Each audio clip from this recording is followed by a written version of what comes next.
In Springfield, they're eating the dogs, they're eating the cats, they're eating the pets of the people that live there. I scored it as a draw, originally. If you're not going to vote for the guy anyway, you'd be like, oh, there's this Trump going being, crazy, wacko, whatever again, right? And what is rule number one of marketing? Get attention. The almost invisible marketing, branding, persuasion of the eat the cats funnel. If we remember anything about this debate at all, a week or two or more from now, it'll be that moment. So the other week, I hung out with a few friends and watched the riveting second debate of the US presidential election cycle for 2024. There were jabs being traded back and forth between each political opponent, and it's been some time has passed now since that debate event. And some new data has been steadily coming out. And so I think taking a look back at what happened and what came out of the debate and who was the winner or losers, let's find out. But one moment of the debate stood out in particular to me. And in this video, we're going to talk about what it was, examine if it was effective, why or why not, and relate back to you and your goal of growing your business faster, smarter, and more profitably. All right, so we're going to tie it back into how this is relevant to you. So if you don't already know, my name is Matt Ack. I'm the founder and CEO of Growbo.co, and welcome to the episode, I believe, 4 of the Massive podcast. MASS, M-A-S-S, stands for Marketing AI Sales and How to Scale. We've been in business since 2010, started as an agency, scaled multiple productized services, sold thousands of copies of our courses and info products. And in 2021, we crossed 7 figures for the first time. And most recently, we have launched an AI-powered platform that is a combination of AI plus human talent, where you can delegate for peace of mind and built-in quality assurance unlimited marketing tasks through this platform and offering. But our journey has not been all sunshine and rainbows, and that's why I make these videos, to reflect and share the journey with you in a way that is real, raw, and giving you max value. We're bootstrapped, and chances are you're in the same boat.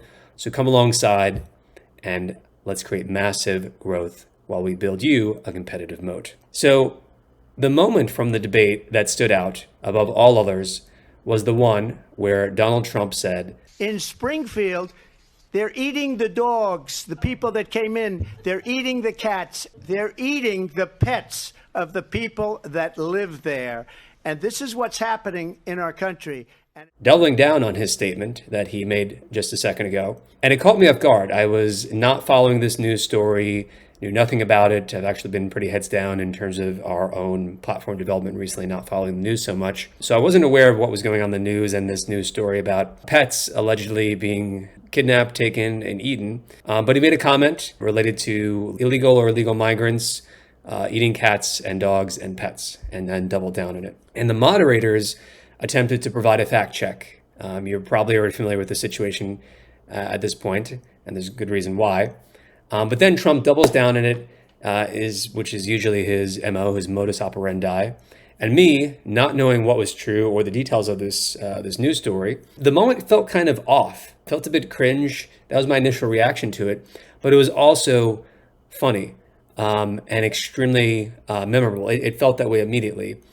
And so my reaction to this aggressive double down was like, wow, are we about to go off the rails here? And immediately I called it out in that moment to my friends who were sitting watching the debate with me. I said, if we remember anything about this debate at all, a week or two or more from now, it'll be that moment. We won't remember anything else except that moment. And it turned out to be right, because in the days and now weeks following, the news media picked up the story, not to investigate in most cases, or to say that they investigated, but to say that Trump, as a political opponent here, that he was wrong and it was bizarre and weird, etc. This is a strategy, and there's even more to it than demonizing immigrants, although that's obviously part of what he's doing. This is a strategy to get us talking about the latest crazy thing that he did, whatever urban legend he amplifies. Right now, it's about people eating cats or geese or whatever.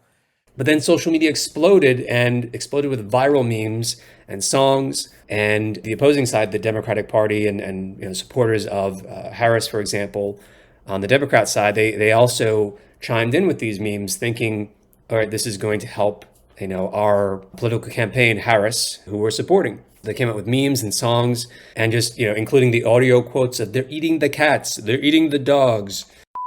In Springfield, they're eating the dogs, they're eating the cats. Eat the cat, eat the cat. They're eating the dogs, they're eating the cats. Eat the cat, eat the cat. They're eating the pets. I remember one of the first ones that I saw was someone commenting that you could sync up the way that the words were said organically, unedited, allegedly, to the Charlie Brown Peanuts song. So they're eating the dogs, the people that came in. They're eating the cats. They're eating the pets. But then they continued, and you saw all these AI-generated memes, and the Trump supporters then actually started chiming in and actually amplifying it even more. One side thought it was bad and funny and making Trump look bad and Harris look better, but they just rode the wave of it, the people who were supporting Trump instead, and just doubled down on it themselves and amplified it, thinking, actually, no, this is actually good, this is interesting, this is related to a topic that is going to be good for the Trump campaign. The point of this video is not to talk about whether or not the story was true. I'll leave that to you if you're in the US and a voter this election season. Not the focus of this video. The question here is, for our purposes as entrepreneurs, as business owners, was this persuasive? Did it hurt his campaign, or did it help it? Well, there was, I think, what you could describe as a lot of energy that was just released in that moment. It was, again, very memorable. And then the forthcoming explosion of memes and AI images and audio and remixes. The most developed and ridiculous ones, I saw the best ones, ironically coming from Harris supporters. I think one person, he did this whole mix. They're eating the dogs. They're eating the cats. They're eating the pets of the people that live there. They're eating the dogs. They're eating the cats. They're eating the pets of the people that live there. People of Springfield, please don't eat my cats. Why would you do that? Eat something else. People of Springfield, please don't eat my dog. Here's a catalog of other things to eat. Really great, really musical in a way. And he asked people to stop sharing it because he realized actually maybe it didn't make the Trump campaign look or Trump look bad.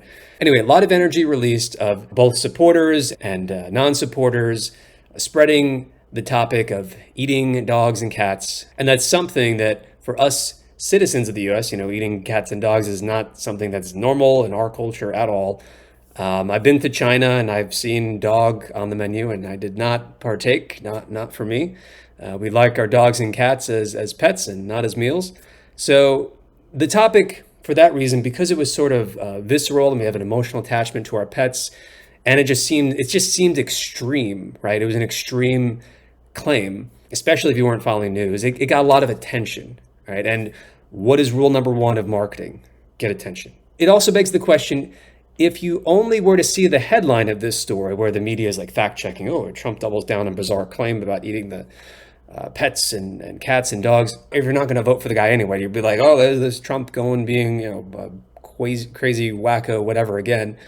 But maybe if you're more in the middle, or maybe you weren't even planning on voting, you might wonder, okay, what the hell is this about? You might wonder, what is he talking about? And then that energy is, you can kind of imagine sort of like a step in the funnel. All right. So then you can sort of start to see almost I don't know if this was planned. It doesn't seem like it, but if it were planned, there's almost like a strategy they can see that's developing, or at least it looks like it in hindsight. But it's almost like a step in the funnel because it's getting attention, right? But then that's converted into interest in a topic, the topic of immigration into the US, a topic that Trump, in every poll that has been put out in this election cycle, is seen as very strong, favorable in, as compared to his opponent or opponents. Biden was in the race, he dropped out, and now Biden's VP, Harris, has picked up the mantle and is now running for president. So Trump is strong, seen as strong in that topic. It's a topic, again, according to polling, that he has favorable ratings and very favorable compared to Biden and Harris, who are criticized for being too lax on border security and immigration.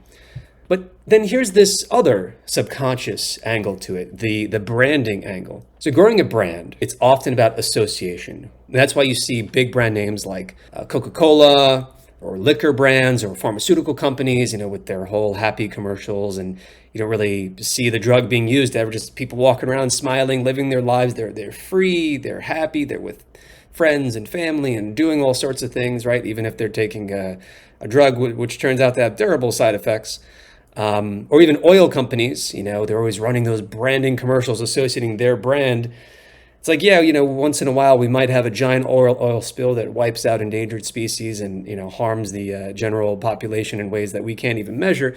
But actually we're cutting edge and we're investing in new clean tech all the time, except we just rarely see any of it. But that's more of a cynical reaction from my side. And it's not the point. The point here is that these types of companies, they're associating themselves with certain ideas. Usually visually. And what are the memes and songs and videos from the Eat the Cat funnel here? We'll call it the Eat the Cat funnel. They were funny. That's the reaction on both sides.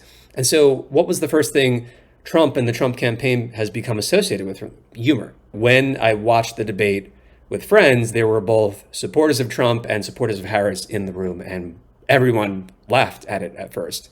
But what else? They associated the memes, the audio, the media that came out of this, that explosion of energy, of creation of additional content.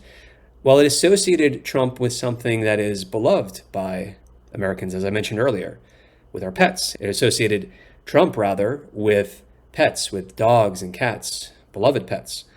And that is some powerful branding and powerful, by extension, persuasion.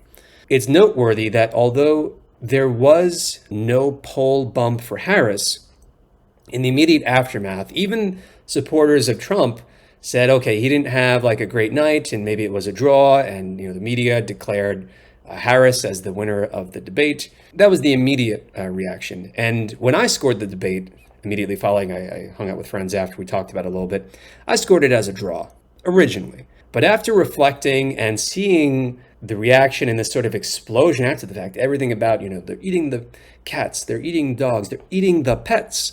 After reflecting on the, I guess you call it the long game here, the almost invisible marketing, branding, persuasion of the Eat the Cats funnel, I have to say Trump won the debate, hands down. This is positive persuasion, which you don't see a lot of. I'm not going to say it was unplanned. It seems unplanned, but if there was any sort of instinct or planning behind it, it worked out quite well, I have to say. Because normally you see negative persuasion, a lot of fear, right? Especially in election, like the other person is going to burn down the country. You're going to not have anything, and I am the agent of change, and I'm the better one, and I'm going to build a utopia. That's kind of the for better or worse these days, the typical political campaigns that you see. But this was positive persuasion in terms of the association that was being made. And I think this is what the supporters of Harris actually realized, who created a lot of these dog and cat memes that later just exploded. And they expressed regret over making them in the first place because they realized it was funny and it moved energy in the direction of the Trump campaign in a positive and supportive and persuasive way. In one poll, Rasmussen, most recently, now has Trump up by 2 points. Again, this is despite a lot of people saying it was either a draw or Harris was perceived as the winner. Another poll, which the company was the most accurate in terms of their polling of the 2020 election, said that Trump now has an above 75% chance of winning the election currently at this moment, just in terms of the way that the national voting overall, and there are various reasons for that in the US. It's partially because Democrats are typically more popular and gain the support and vote vast majority of in urban centers like Los Angeles and New York City. So Democrats, if they don't win the popular vote, and then we have our electoral college system, then the probability of them winning the electoral college vote is greatly diminished. And that's where this above 75% rating is coming from. The caveat here is that polls can often be faked or influenced by bias for monetary reasons. But I believe, due to the evidence observed, and I presented to you here the reasoning, I believe that this reasoning is sound, and the persuasive power of the Eat the Cat meme funnel is true and effective. So how to apply this to your business? Well, simple. Ask yourself, how can you authentically and originally associate your brand with existing ideas and or with trending news topics, which will help steer eyeballs and clicks towards the top of your digital marketing funnel. So again, how can you associate and sort of ride the wave or kind of draft? This is also called drafting by other certain marketers, almost like there are two runners, right? And let's say they're both, quite fast in a race. Drafting is where the person in front will have to exert more effort while the person behind can sort of draft off of them, having pushed the air resistance out of the way, and then conserve energy and maybe in the end kind of come from behind and overtake. In more practical terms, think about what ideas do you want to associate with your brand and what news topics can you draft off of, right? Just to control for risk and probably avoid highly politicized topics, you might want to be more selective about which topics in the news you actually want to associate with. Polarization and political topics can hurt your customer base and lose customers rather than grow it, which is your intention. So you want to be a bit prudent and strategic there. So what do you think? What is your take? Do you agree that the Eat the Cat /dog meme funnel of election 2024 had a positive impact for the Trump campaign? Do you think this was the most persuasive moment, or what do you think was the most persuasive moment for the Harris campaign during the debate? My quick take was that she did way better than expected, was clearly well coached prior and prepared, but the authenticity was lacking overall in terms of her body language, and I think that hurt her presentation. So again, I originally scored it as a tie, and I think if you looked at it in isolation, the expectations going into it for the Harris campaign and for VP Harris herself, it looked like a tie to me. But zooming out and looking now at how time has passed and what do we remember?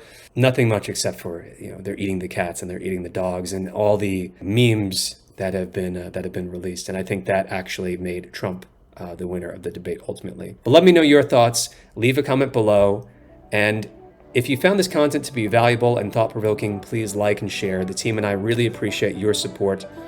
And seeing that you're sharing it helps us to invest more, to continuously produce better and better content and resources like this. And we're also coming out with new free tools. We're actually very close to launching, as of this video, a freemium version of the Growbo AI platform. And we're doing all this for your benefit. Of course, we're in business too. So if you're interested and you want to learn more about how you can delegate unlimited marketing tasks and projects without the headaches of hiring, then go to growbo.com, growbo.com, to watch a short demo and book your call today. With your all-in-one Growbo team, you get multiple humans or specialists in different skills in different areas in terms of marketing, and we're able to deliver faster for you now with the help of built-in AI where appropriate. AI is really good for a lot of things, but I think one of the big benefits that you get from an all-in-one human team of specialists and pros is you get delivery faster where appropriate, yes, with AI, but you get that peace of mind from the quality assurance that's built in. And again, it's overcoming a lot of limitations that AI has. AI is great, but it has real limitations, and working with a team of humans, you just get the best possible end result, and you don't have to learn a new interface. So if you want to delegate unlimited marketing tasks without the headaches of hiring, check us out at growbo.com. You get content writing, copywriting, strategy, ads management, video, web design, graphic design, apps management, and a project manager. And that's just for starters. You actually get more than that too. Go to growbo.com to watch the demo and book your call today if that's of interest to you. Until next time, keep Growboing and stay focused.